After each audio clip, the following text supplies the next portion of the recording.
Experts also fear cataract removal and hernia operations will be delayed as nonurgent surgery is shunted down the list of priorities because money has dried up. NHS England Chief Executive Simon Ste yesterday told a board meeting there was a limit to what could be done with the resources available. Before last week's budget, he asked Chancellor Philip Hammond for a £4 billion funding boost to stop the NHS going into meltdown. Instead, he was granted £2.8 billion, consisting of £350 million to avert a winter crisis, £1.6 billion in 201,819 and the rest the year after. Getting non-emergency treatments like knee replacements may be delayed due to lack of funding. Philip Hammond granted NHS England a £2.8 billion funding boost despite being asked for £4 billion extra. The big question emerging from last week's budget is how far waiting lists for routine operations like hip and knee replacements are allowed to grow. Professor John Appleby last night, an NHS source told the Daily Express, "This is about choice.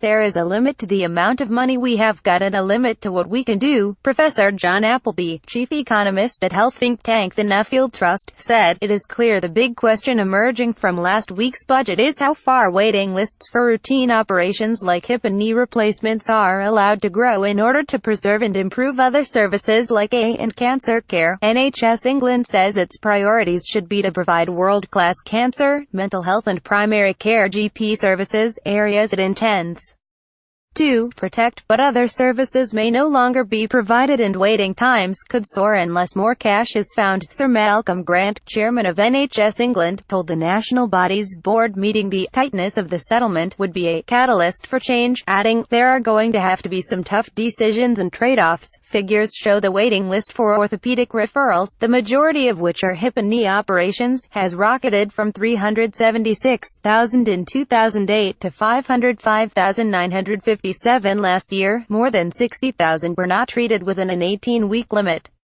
Meanwhile, NHS financial pressures could be fueling growing costs for clinical negligence in vicious spiral that could spin out of control without action, MPs on the Public Accounts Committee have warned. Thursday, February 9, 2017.